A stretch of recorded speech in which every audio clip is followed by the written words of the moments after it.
नवमी, जिसको हमारे यहाँ आंवला नवमी कहते हैं, कार्तिक की। लोग कहते हैं आंवला नवमी मतलब अक्षय नवमी। अक्षय नवमी मतलब इस दिन दान किया गया कभी छिन्नित नहीं होता, समाप्त नहीं होता। जैसे अक्षय तृतीया होती है, ऐसे आंवला नवमी का मतलब। वैसे तो कार्तिक महीने में जितना दान पुण्य स्मरण भजन किया जाता है वो कभी छिन्न नहीं होता। फिर भी नवमी तिथि कथा सुनी होगी आप लोगों ने आज आंवले वृक्ष की।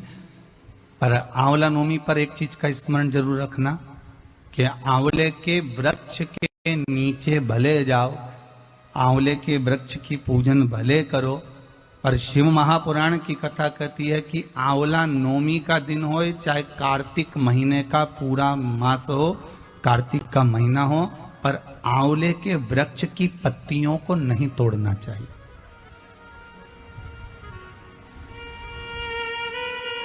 कई लोग बहुत गलती करते हैं, आंवले के पूजन करने जाते हैं ना, तो वो सोचते हैं कि अब आंवले के पेड़ के नीचे भोजन करने का बड़ा महत्व है कि आंवला नवमी के दिन भोजन करना चाहिए। तो कई माताएं इतनी चतुर होती है ना, आंवले की पत्ती तोड़ के ले आती, सिर पे रख के भोजन कर लेती। कर रहे थे क्या?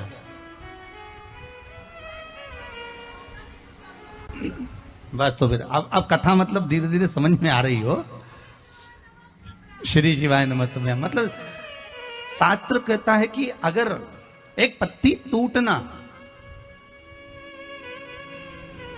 पहले लोग बड़ी गलतियां करते थे। आंवला के पूजन करने गए, आंवले के वृक्ष की पत्ती तोड़ ली, सिर पे रख ली, भोजन कर लिया। कितना दोष है महाराज।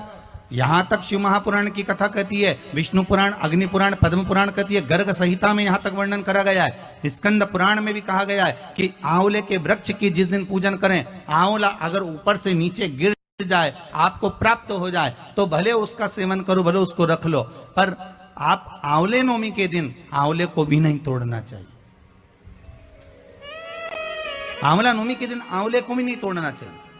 आज के जमाने में माताएं इतनी होशियार हो गई हैं, माताएं आंवले के वृक्ष के नीचे पूजन करने नहीं जाती है। अपने परिवार वालों से बोलते थी, जाते जाते एक काम करना, आंवले की थोड़ी सी डाली तोड़ के ले आना, डाली तोड़ के लाना, वो रख लेगी गमले के अंदर, पूजन कर लेगी, पूजन छुट्टी हुई। शास्त्र कहता है अगर तुम्हारे घर के गमले में आंवले का वृक्ष लगा है तो पूजन करो, पर आंवले की डाली को आंवला वृक्ष, आंवला नवमी के दिन या कार्तिक के महीने में आंवले के एक पत्ती भी तुम्हारे हाथ से नहीं टूटना चाहिए। भगवान विष्णु के सिर कटने का दोष लग जाता है हमारा। नकी जी को इस चीज का भान होना चाहिए। ब्राह्मण की हत्या का दोष, ब्राह्मण के शीश कटने का दोष तक लग जाता है।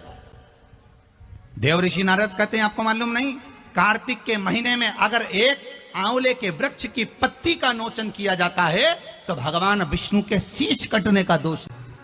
आंवला नवमी के दिन आंवले के वृक्ष की पत्ती मत तोड़ना। जिस दिन माता तुलसा का स्मरण कर रहे हो, द्वादशी तिथि हो, चतुर्दशी तिथि हो, संक्रांति हो, आदिक जो तिथियों का वर्णन करा गया है विष्णु पुराण आदिक में, उन तिथियों को तुलसी का दल मत तोड़ो। अब आप लोग कहोगे गुरुजी वैकुंठ चतुर्दशी आएगी, तो उस दिन तो आप बताते हो कि हरिहर मिलन होता है। रात्रि को 12 बजे से लेकर सुबह 4 बजे तक शंकर भगवान पर तुलसी चढ़ती है, वर्ष में एक बार। और भगवान लड्डू गोपाल पर, शालिग्राम भगवान पर बेलपत्र चढ़ती है। उस बेलपत्र और तुलसी को सुबह 4 बजे से पहले शहद की शीशी में रखा जाता है। और उस शहद को जो बच्चा माइंड से कमजोर होता है, बुद्धि से कमजोर होता है, जो पढ़ने में कमजोर होता है, जिसका विवेक काम नहीं करता, कोई कंपटीशन एग्जाम उसका निकल नहीं रहा होता है, तो 1 महीने उस बच्चे को वो शहद चटाया जाता है, तो बच्चा विद्वान हो जाता है। माता पिता को कहना नहीं पड़ता कि पढ़ने बैठ, पढ़ने बैठ, पढ़ने बैठ, बच्चा खुद पढ़ता है। माता पिता नहीं कहते फिर कि पढ़ने बैठो, वो खुद पढ़ेगा। तो वैकुंठ चतुर्दशी के दिन आप कह रहे हो कि चतुर्दशी के दिन तुलसी नहीं तोड़ना चाहिए, द्वादशी के दिन तुलसी नहीं तोड़ना चाहिए, तो फिर वैकुंठ चतुर्दशी के दिन जो चढ़ाना है, एक दिन पहले आप उसको रख लो संजो कर।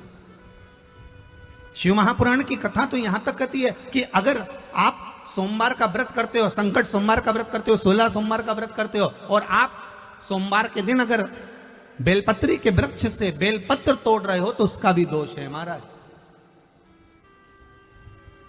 उसका भी दोष है। एक दिन पहले तोड़ रहे।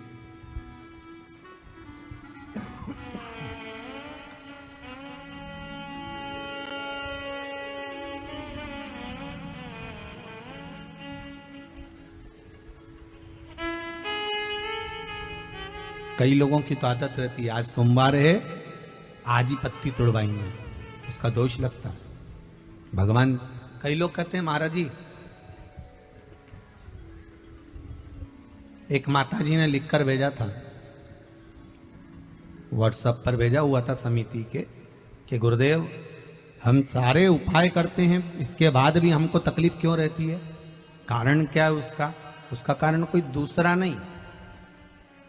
देवताओं पर कभी दोष मत देना, कारण हमारा अपना होगा कि हम, हमारा कार्य क्यों नहीं हो रहा, उसका कारण हम खुद हो सकते, हम खुद हो सकते। भगवान क्यों नहीं मिलता, उसका कारण हमारा खुद का है। तुलसी का दल द्वादशी को टूट गया है, मान लो, अगर द्वादशी को टूट गया, चतुर्दशी को टूट गया, संक्रांति को टूट गया, तो इसका कोई निदान तो होगा कि नहीं होगा?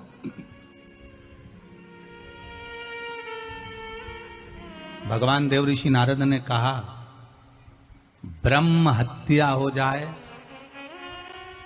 बाल हत्या हो जाए, गौ हत्या हो जाए, उसका तो निदान है, पर द्वादशी के दिन तुलसी का पत्ता अगर तोड़ा गया है तो उसका कोई निदान नहीं है। ध्यान दीजिएगा जरा।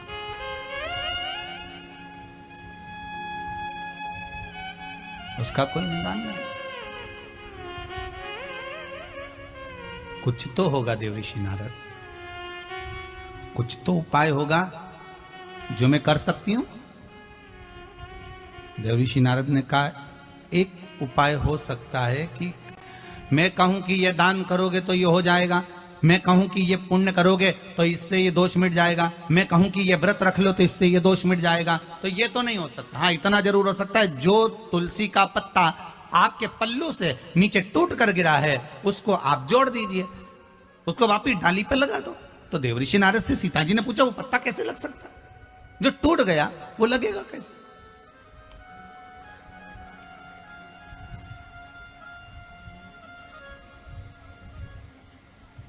जो पत्ता मान लो टूट चुका है तो वो डाली पर लगेगा कैसे? देवर्षि नारद, नारद जी ने कहा,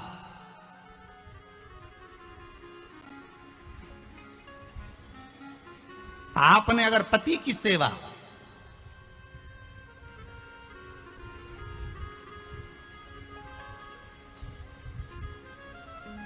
करी है और अपने पहले पति को समर्पित कर कर, जो भी ग्रहण करा वो पति को समर्पित कर कर करा है, तो फिर पति की सेवा करी, पति को परमेश्वर माना, और जो भी आपने ग्रहण किया, जो भी आपने स्वीकार किया वो पति को समर्पित कर कर करा है, तो यह पक्का है कि वो तुलसी का पत्ता जुड़ जाएगा। इतने में तो सीता जी बोली, मैंने आज तक कोई भी सामग्री बिना पति के तो खाई नहीं।